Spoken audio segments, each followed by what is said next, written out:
Well, hello, everybody, and welcome to this episode of HCTalk. As always, I'm your host, Lance Gormley, and our guest on the program today is Larry Alexander, also known as LA affectionately, who is the director of CCRT, but which previously was known as Community Chaplain Response Team. The name has changed. We did get a little article on that in the Kansan, but I just brought you out here on the program so that way you can kind of discuss the name change, why, and then let everybody know what services that you provide in the community. If you're somebody that wants to know more about LA and his life and what he did previously, we did do an interview in the past, so you can go back to that in the archives and you can watch that to get to know a little bit more about LA. But I just want to say, LA, I appreciate you coming on the program. Appreciate what you're doing, and I'm just interested to hear and have you talk to the public about, well, what's going on with CCRT? Yeah, thank you so much, Lance, for allowing myself and, of course, any of the CCRT team to come before and just share from their heart what's going on. We're excited. And let me say this, Lance. It's awesome to have someone like you on our team because you do such a professional job. And we love the fact, the stuff that we're seeing that you do on a daily or weekly podcast. It is absolutely amazing. So thank you for being a part of our team because you're elevating us. And I'm humbled by that. So thank you. But anyway, we went to kind of that change, and you and I talked in depth about why we wanted to change the name from Community Chaplain Response Team to Community Crisis Response Team. A year before that, I brought it to the board, and the board says, "Nah, we're really pretty much we want to stay Community Chaplain." Well, we were blessed to have Ron join the team on a full-time basis, and Ron began to tell us, tell the other board members, I never knew what we really did before I came full-time to volunteer in my time. And she says, how did you ever do that? How did you get things done?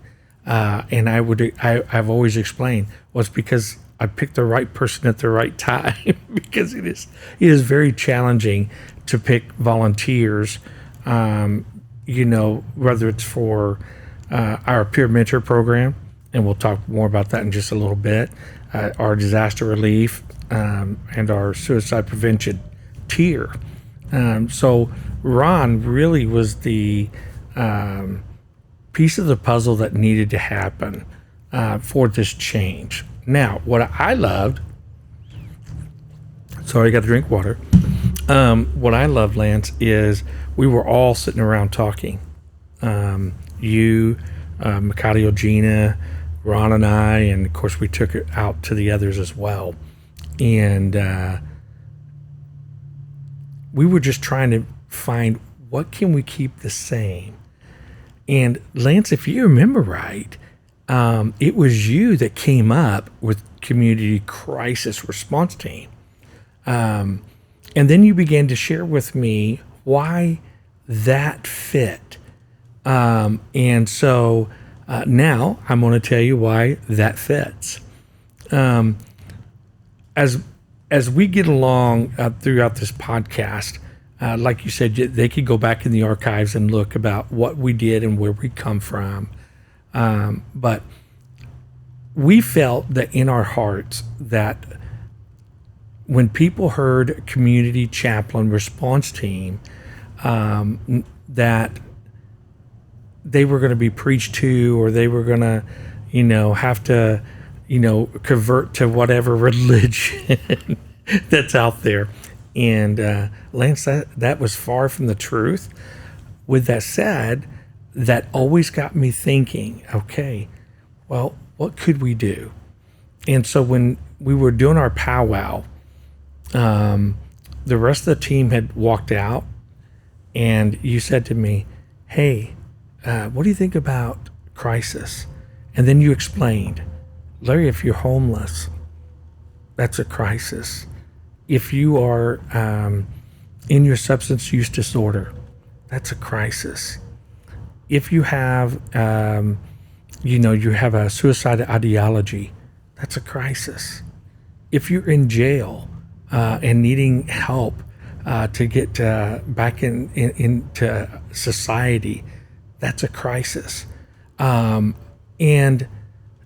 I just sit back and I was like, wow, he's right. Everything that we had done previously was important, and I felt like that we did some very, very good things. But looking at it now, so from community chaplain to community crisis, I took it to the board and I explained your version of what would be a better fit for our team, and the board voted unanimously for that name change. And what's so important about that is, I tell people, we serve those who serve first, which is our first responders. When we respond to a disaster, whether it's man-made or otherwise, we're serving our first responders. After we get them to a place where they're, getting nourishment and, guidance and support from our team, then we're switching our focus a little bit, and then we start focusing on the victims of that crisis. And then the second part of that was we've learned to love those that are the unwanted. And what I mean by that is those folks that we just talked about, which was the homeless, the drug addict, the folks that got involved in other aspects of their lives and just were so down and out. We wanted the public to know that we want to love them, because oftentimes they're unwanted. Nobody wants to see a bunch of homeless people in our town. Nobody really wants to experience all the negativity that comes along with people that's in the substance use disorder. That's exactly what it is. It's a disorder. And I think that if we can get people from Harvey County and the people surrounding us to understand that there's more than just being an addict. So, and then the last is that we like to serve, or we like to lead those that are down and out, that have thought about suicide, that have at times even attempted suicide. And we wanted them to feel that whenever they come in contact with us, that we're well trained. We have our own personal experiences. I think I mentioned last time, I may not have, that I'm a survivor of suicide. So that in itself is such a passion for me, because I remembered what I felt during those times. And so a lot of the folks that are out there that are struggling to understand why somebody could get to the point, Lance, and they just want to end their life.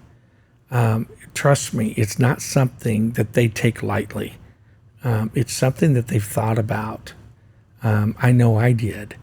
I knew it was going to ruin a lot of different situations, but I praise God that God brought me back from that time in my life where I thought there wasn't anybody else that could understand.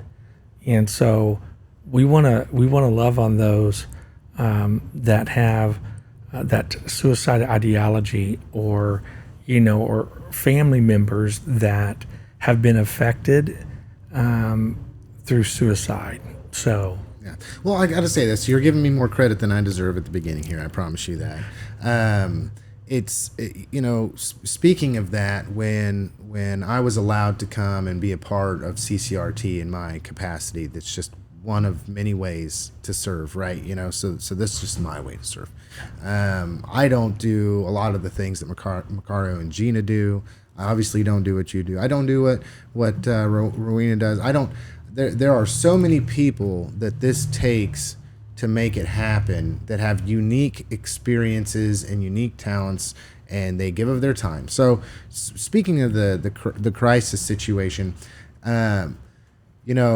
being somebody that in my own personal life has watched an individual that has a substance use disorder struggle tremendously, and then finding that through that CCRT was available, which I had no idea about beforehand, having experienced this, it upon learning and being a part and understanding all of the things that you all do from a third person perspective view or 10,000-foot view, it just sat with me that, well, you really are meeting people in their moment of crisis. That's, there's not one thing that CCRT does not do. And then even then, I've learned that, CCRT is the hub. When somebody is homeless, if they come to CCRT can put them in the right direction with maybe another program or has another opportunity there. Or if somebody, especially when it comes to like suicide prevention, if you reach out and you just talk to somebody, we're the people to talk to, and we can get you the help you need.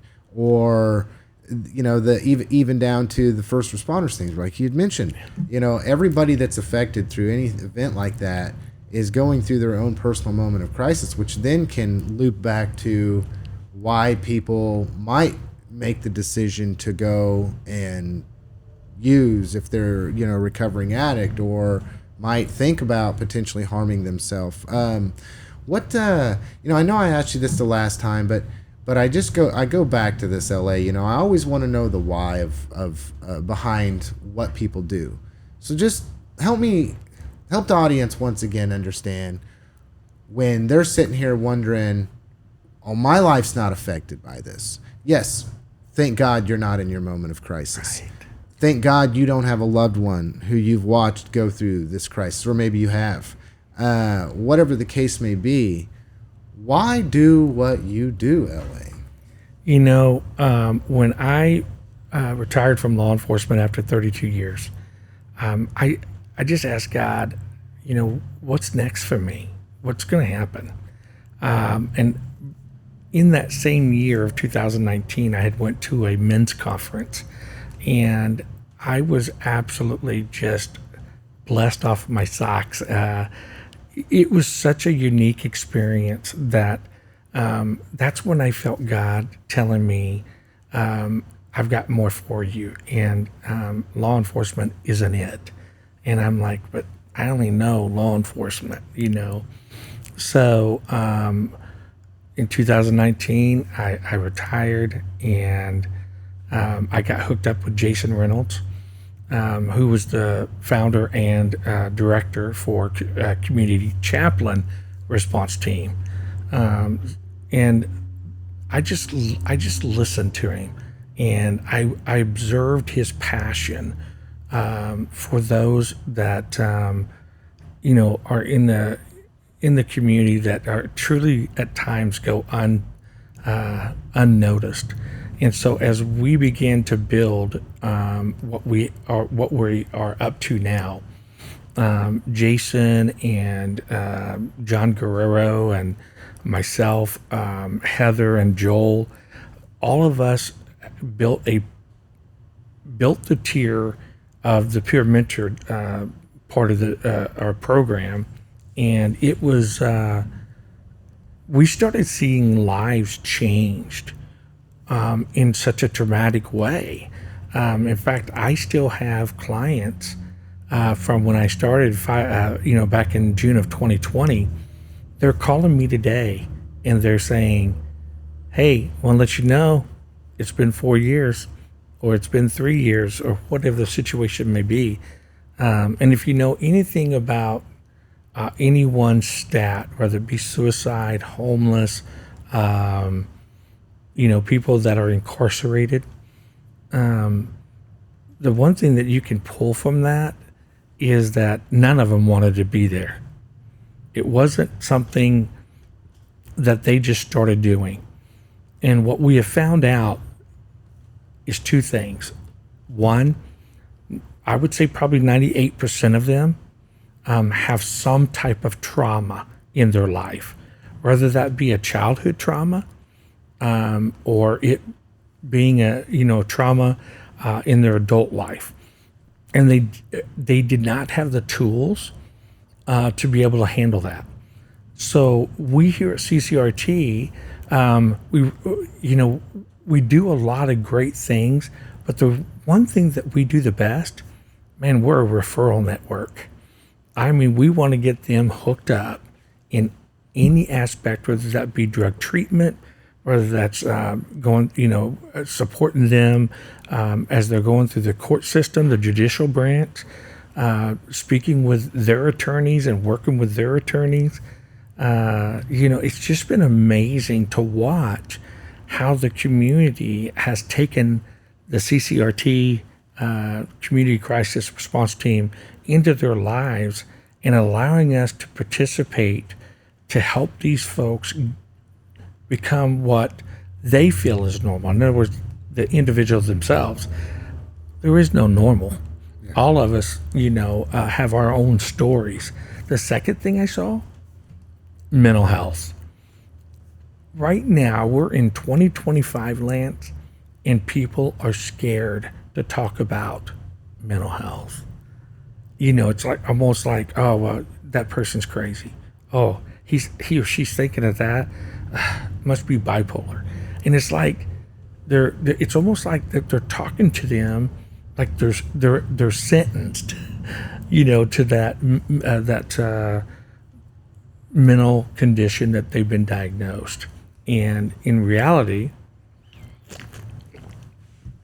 that's why we do our best to refer them to agencies that have that expertise. I always tell people all the time, especially when working with Prairie View, those are the people that have alphabets behind their names. They've got so many credentials. Those are the folks that's going to really help out, when you're dealing with the mental aspect of working with a client. So helping them get the correct resources. There's a lot of other resources out there, Lance, that scare me because they're not doing it for the client. They're doing it to make themselves look better or bigger, whatever their maybe they're calling. I don't know, but I could tell you that our team is in for one reason, and it is truly to serve and help that individual in whatever crisis that they're in, feel like that they have somebody on their side. Yeah, and I gotta say this, just piggybacking off what you had mentioned about different entities doing different things, and I was thinking while you were saying that, and I almost wanted to take it a different way. It's like, there are entities out there that serve a specific need, right? They're there to serve a specific need. So you have somebody that's in crisis, and then they need food or clothing or something of that nature. Well, they can go to those specific places and get food and clothing.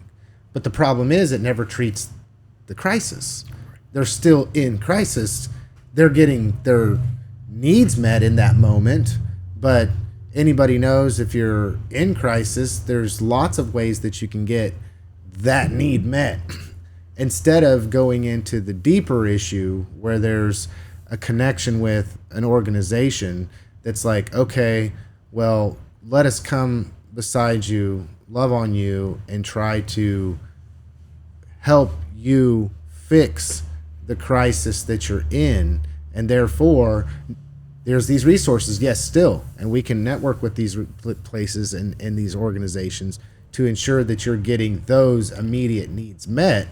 But if you still never deal with what's causing the crisis in the person's life, then you're just going to have them continue in crisis. Yes, and I'm so glad that you brought that up. It truly is remarkable. I believe that we probably have the best team that we've ever had since I've taken over, and the board graciously appointed me as executive director. To me, I think right now our team is committed to serving Harvey County in any way that we can. And what's amazing is the client doesn't have to feel like they're walking alone. They have a team of people that are walking with them, helping them through whatever their situation may be, whatever that crisis may be. They know that they can call on Macadio and Gina Holguin. They know that they can call LA, Julie, and Beck is still part of our team, even though she works for Prairie View.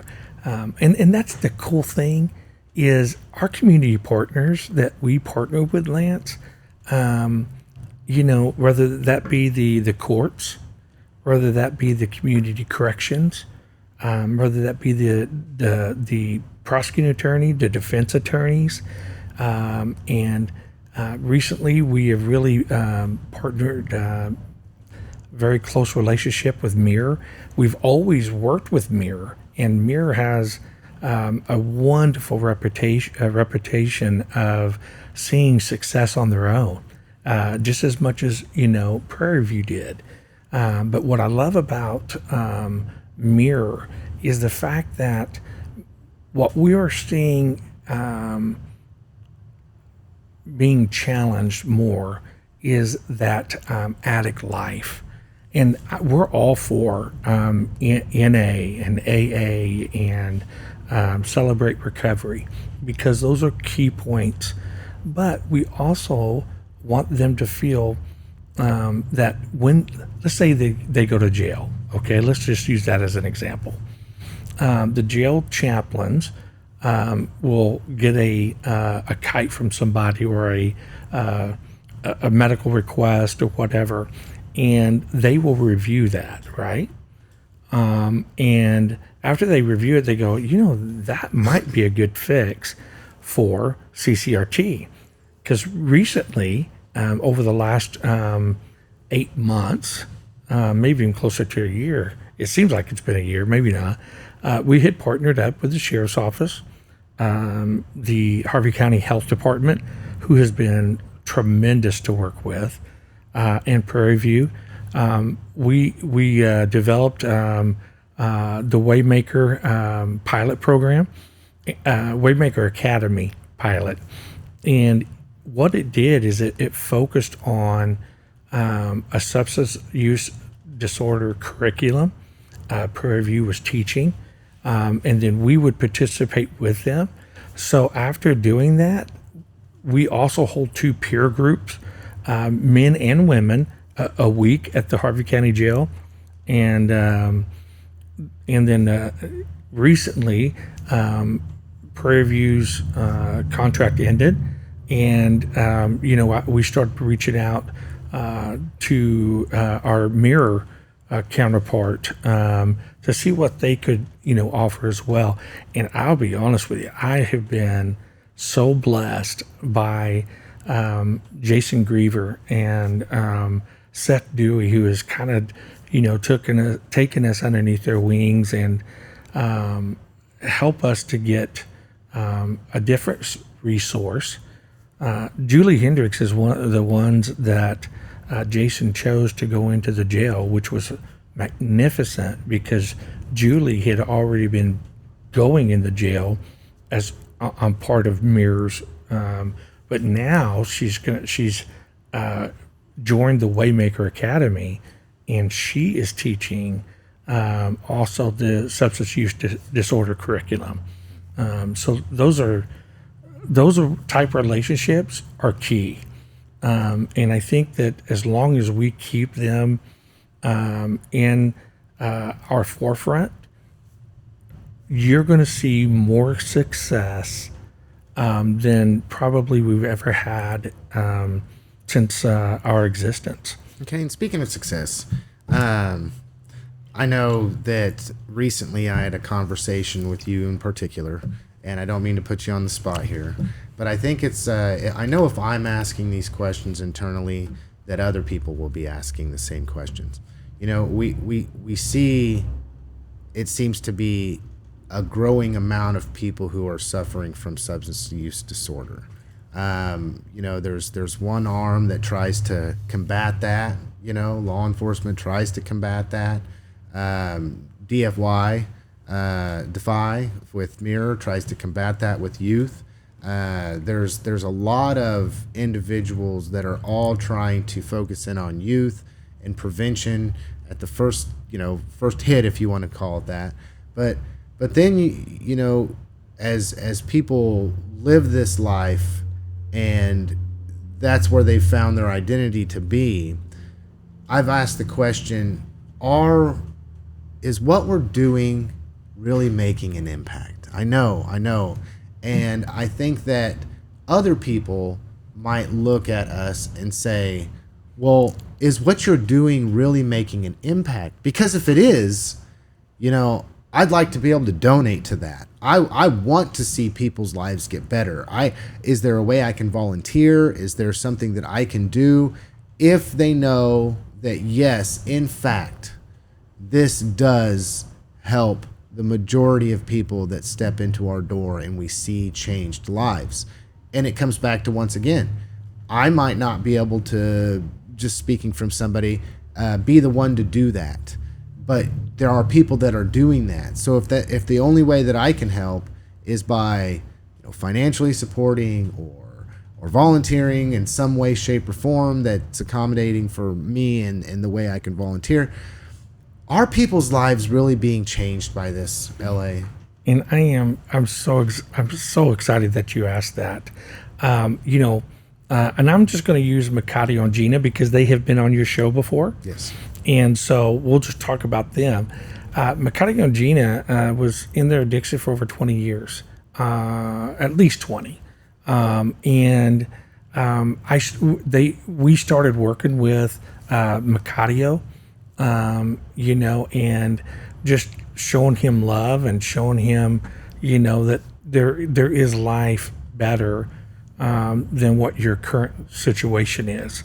And so I started working with him as a client, and then as he got into his sobriety, I saw an opportunity that because Makati and Gina are very well known in this community. They grew up here, they have their kids here, and so I was praying to the Lord. I said, Lord, I would love to have a married couple, you know, especially if we're going to start this Waymaker Academy, because I think the married couple is a key facet. It's good to have, you know, a male or a female, because you're going to be speaking with both of those groups in the jail. But having a married couple that knew each other, that were intimate with each other through their addiction, as well as now in their recovery, which both of them I think have their 3 years in recovery. They have touched so many lives and has remained in recovery. I can think of so many, but I gave this illustration to one of the commissioners in an email. I said, we have a female that has been in substance abuse disorder, substance use disorder, for over 50 years of her life. But because she knew Makati and Gina, she decided, I want recovery. And So she's been in recovery now for about 8 months, I think, give or take. And so now you take somebody that's been an addict of drugs for 50 years of their life, that with the support that we have from people that have been there. Makati and Gina has been where this woman has been. And because of that, something clicks. It's almost like a Rubik's Cube. All the colors started matching up. And she recently went through a very, very trying ordeal. She could have went back to that life of addiction. Instead, she came to our peer group on Wednesday nights. And so she's been coming to our peer groups every Wednesday. She is an amazing woman. To be able to see that she has been in that life for 50 years and now to be in recovery is remarkable. So, yes, I could tell you that one of our focuses on our peer mentor program is to reduce the recidivism in our local jails. And in 2020, we had 100% reduced recidivism. In other words, none of our clients were repeats. In 2021, we had, I think, if I remember right, it was like 98% reduction of recidivism going into the Harvey County Jail. 22 and 23, we saw about a 95 to 98, again, staying very consistent. And those people that aren't reoffending, they're living in recovery. How amazing is that, to know that you're reducing the times that the Harvey County Jail sees these individuals over and over and over. And we're seeing those lives change in a way that's absolutely breathtaking. It really is. Well, and it's the chain reaction. I mean, addiction is a chain reaction. As we all know, I mean, one person that's in active addiction affects everybody around them. And then that then becomes something that everybody around them has to manage in their own life, their loved one that's going down the wrong path. Well, when you have somebody that is able to remain sober and live a sober life, or become clean and then work on living a sober life, I think would be the right way to look at it, and becoming more sober of mind as time goes on, then the domino effect of that changes everything. And then when you have somebody in that situation that's known by other people that are in active addiction, and they see their life change, and they have a testimony to speak about, to say, hey, this is, where I was in active addiction, and this is where I am in recovery, that then changes the lives of people that are around them. And it might be immediate, but it definitely is an example or a testimony of what your life can be like if you choose to change. Yeah. Right? And one of the things, Lance, I think we talked about it in our department meeting, is getting a couple of our clients to come and sit with you through that podcast. And you are going to be blessed, beyond blessed, because these two women have overcome such obstacles, that has been, they're just a very unique situation. And I just believe with all my heart that their message that they're going to get out through this podcast will continue to lead other addicts into recovery. I go back to that old you can only say one at a time. And what I mean by that is, you have a father and son, they're walking down the beach, and they see this old man, and he's tossing starfishes back into the ocean. And they asked him, says, hey, what are you doing? And he says, well, I'm saving these starfishes and throwing them in the ocean. And the dad says, but you're not going to save all these, because there was a lot on the shore. And he goes, no, but if I can save one, that's one more that doesn't have to die. Recently we lost a client, 23 years old. I'm not going to mention his name. It devastated our team. It rocked my world because he graduated the Waymaker Academy. He was doing very well, but life happens sometimes, and we may never know why. But I still believe that we were still successful because he was able to graduate the Waymaker Academy, and he felt good. And I don't know his full situation, and even if I did, I probably wouldn't even discuss it. But we've got to make a difference. We have to make a difference because if we're not, then why are we out there? Here I came from a 32 years law enforcement background. All I wanted to do is to help people during my career. And by the grace of God, he allowed me to do that.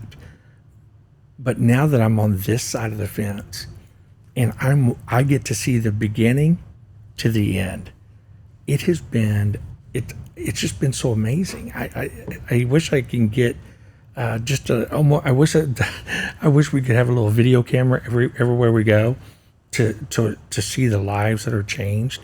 It is truly remarkable. But if you allow me to say one thing, you said something earlier that is so important. There's two things we need more than anything. We need volunteers. Okay? In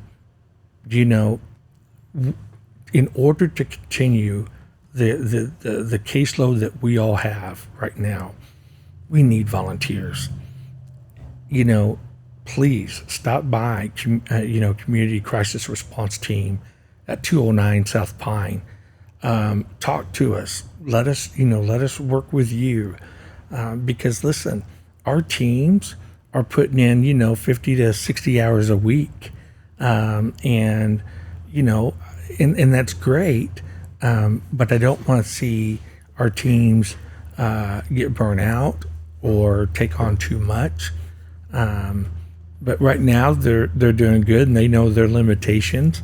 But man, if we could get people out there to say, hey, because I've seen the change of what they're able to accomplish. I want to help. The other area, there's only 3 families that give to Community Crisis Response Team. We've been around 15 years. And only 3 families? Come on. We're a 501(c)(3), we're nonprofit, and we fight for every dollar that we get. When we do get grants, those are wonderful things, okay?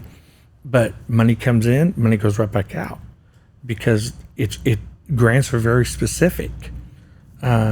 So, if people can hear from me anything, it's volunteer. Notice I didn't say money first. There's a reason why I didn't say that. Because if we're true to our mission, then we need the people to continue to help in Harvey County. But, we take people from Sedgwick County on a case-by-case, McPherson, because they are in our same district, District 9. We're helping the drug court in McPherson with transportation, which I think that is remarkable. McCarty and Gina now sits on the drug court board here. They've allowed me to step back, and I needed that. And now they've got some fresh thoughts and fresh ideas. So, but if people will hear anything from my heart, I'm not afraid to ask for money because our budget is so thin. And when we go to a disaster, those funds get used up very quickly. May 19th, 2024, right? major tornado went through, we spent, with our community partners, we spent a good sum of money, and that needs to be replenished, because if it's not replenished, then we can't go to the next disaster, or we couldn't go to, the jail and do what we're currently doing. But let me share this, and this is my last thought before however you want to end. The Newton Police Department, the Harvey County Sheriff's Office, the Harvey County Jail, the judicial branch on a whole, refer clients to us. How amazing is that? That we have partners in law enforcement that trust us to help change people's lives. It is very difficult, because I know I was one for 32 years. You come in contact with that same person over and over, and you just feel like, man, what can I do? Well, they can refer them to us, and that's exactly what they do. So we have all these partners with the police department and the sheriff's office, and many more that refer clients to us. And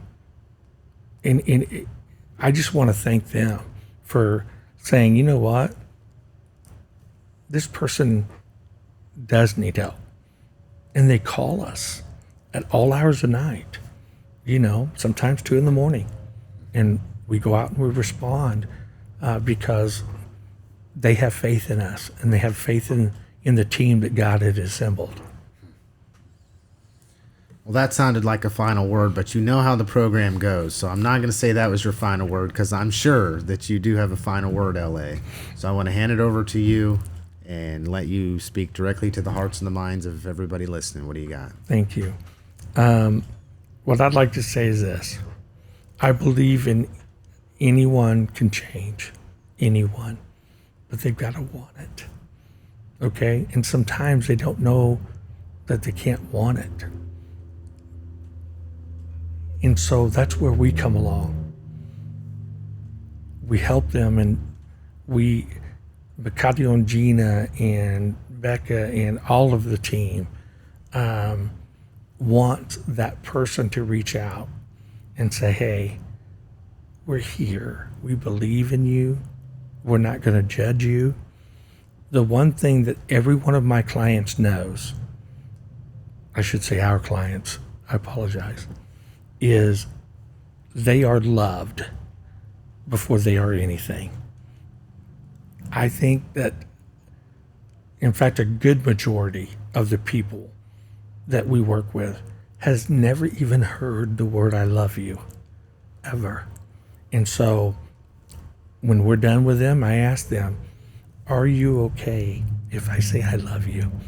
And it's not I love you from that's just another word. No, it's a love that comes from Christ. It's a love that